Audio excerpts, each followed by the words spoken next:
Agora você ouve uma palavra de vida com o pastor Érico Rodolfo Bussinger.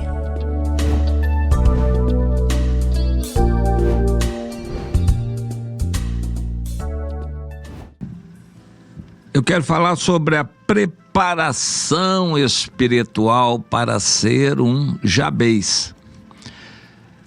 O Jabez se tornou muito conhecido no meio evangélico, principalmente do ramo neopentecostal, porque o texto que é citado, e eu vou ler em 1 Crônicas, no capítulo 4, exalta a atitude de iniciativa do Jabez. Não diz que o Jabez esperou um chamado de Deus e que ele se consagrou ao Senhor, não.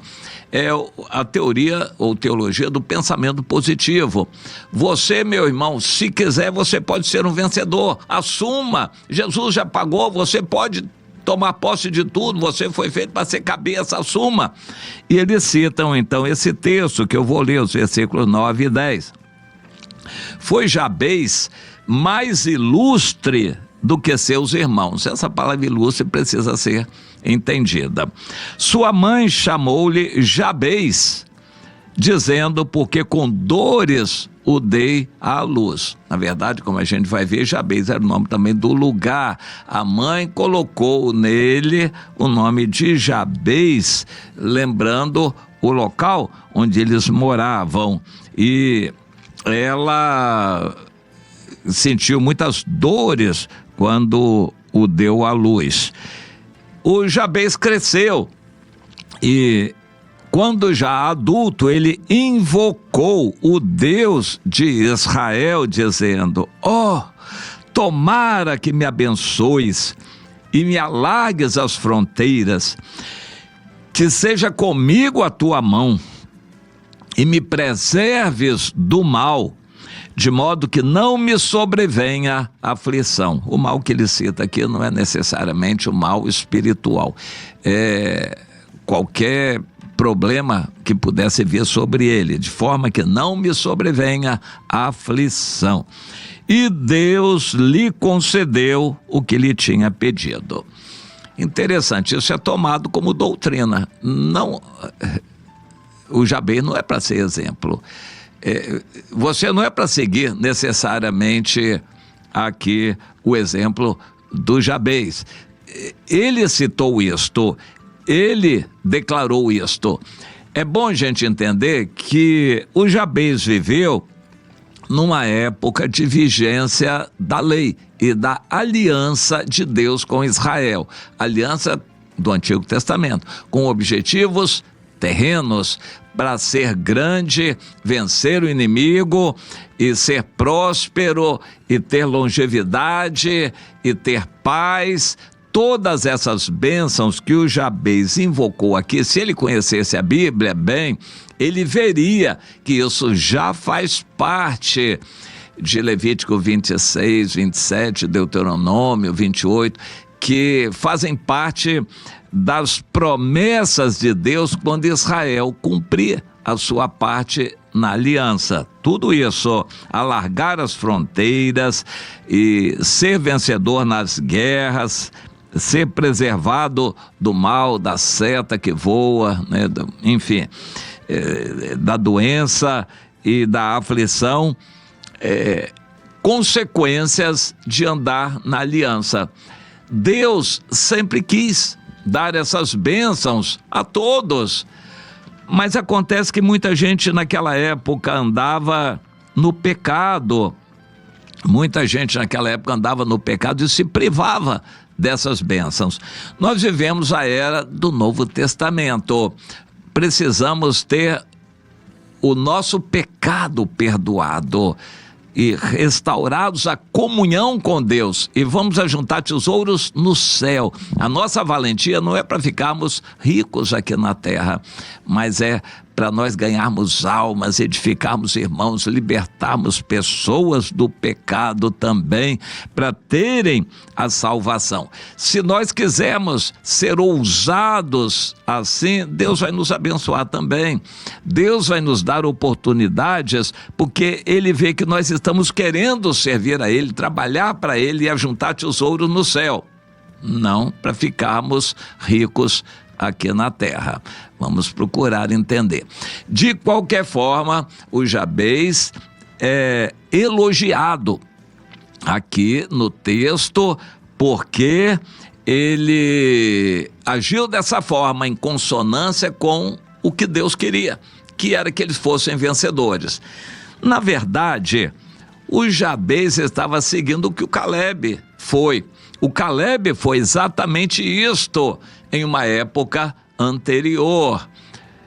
O Jabez seguiu o exemplo do Caleb. O Caleb lutou, o Caleb liderou, fez discípulos, passou aquele exemplo de valentia para os seus descendentes e demais familiares, e eles foram a causa de Judá ser uma tribo poderosa.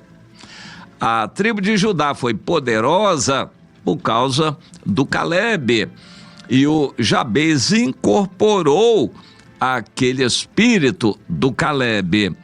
Não há mais detalhes sobre o Jabez, o que ele fez, se ele fez discípulos, se ele passou para outros, aquele exemplo de valentia. Mas é citado como alguém que invocou a Deus dentro do espírito da aliança, e Deus atendeu. E isso é bom para nós também. Agora eu quero voltar um pouquinho ainda em 1 Crônicas, no capítulo 2, quando é mencionada toda a genealogia de Judá. Ninguém espere ter aqui algo assim tão contundente, claro, porque não é confuso.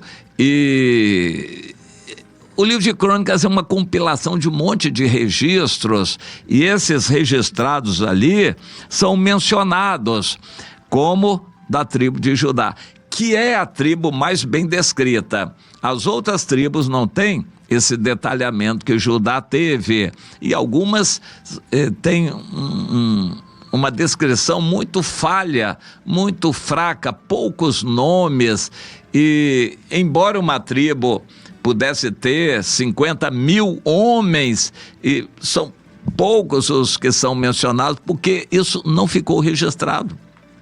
Mas de Judá foi a tribo em que mais nomes foram registrados. Então eu quero retornar ao capítulo 2, a partir ali do versículo 48, de Maaca, concubina, gerou Caleb a Seber e a Tiraná, ou seja, o Caleb não teve uma esposa só, ele teve uma concubina, Maaca, que gerou aqueles. Anteriormente fala dos outros filhos de Caleb, que teve da esposa, uma ou mais esposas que ele teve. E então Maaca deu à luz também a Saaf, pai de Madmana, e a Seva, pai de Macbena e de Gibeá, e Áquisa foi filha de Caleb, que foi dada ao Otiniel, aquela história muito bonita que nos traz inspiração também, e o exemplo de valentia do Caleb passou para o Otiniel, que conquistou a cidade de Hebron e ganhou a filha do Caleb, Áquisa, como esposa. Então diz que no versículo 50, estes foram os filhos de Caleb, e para por aqui.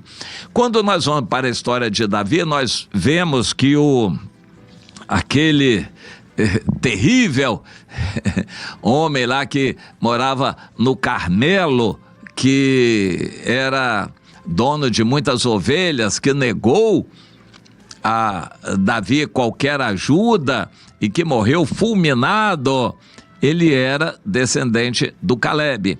E ele não gostava de Davi, porque era descendente de outra linha de Judá.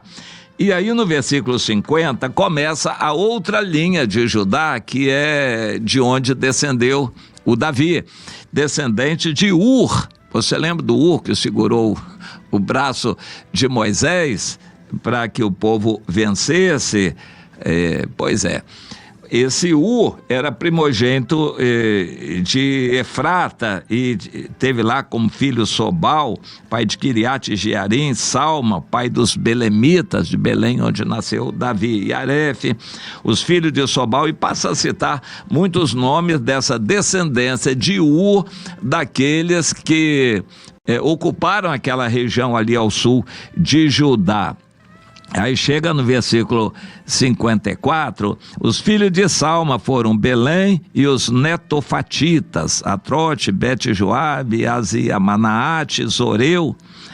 Bom, todos esses descendentes então de Ur, descendente de Judá, e de onde veio Davi também. E os 55, as famílias dos escribas que habitavam em Jabés. Coisa interessante, então em Jabés se concentrou uma família com a função de ser escribas, provavelmente levitas, e eles então foram os tiratitas, simeatitas, sucatitas, são estes os queneus que vieram de Amate, pai da casa de Recabe. Lembra do Recabe, aquele cunhado do Moisés, e o Jetro, que era o sogro de Moisés, ele é o pai dos queneus. Eles, de alguma forma, foram sinceros, buscaram a Deus e vieram morar no meio de Judá.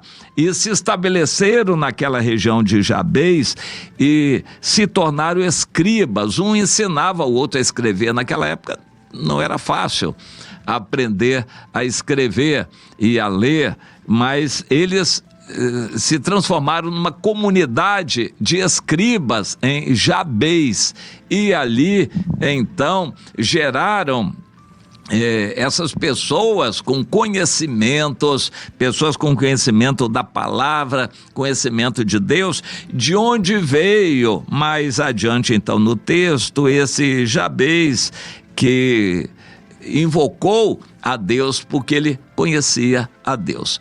Eu quero fazer um arremate dizendo o seguinte: um Jabés não apareceu por acaso.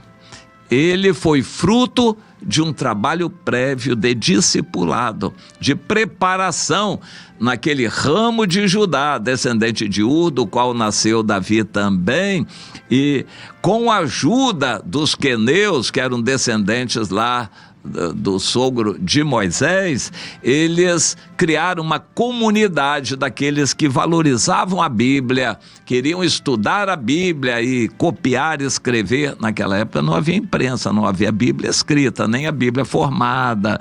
Eles iam copiando textos, escrevendo, copiando, passando para outros, uma comunidade que estudava a Bíblia. Só para a gente ter uma ideia.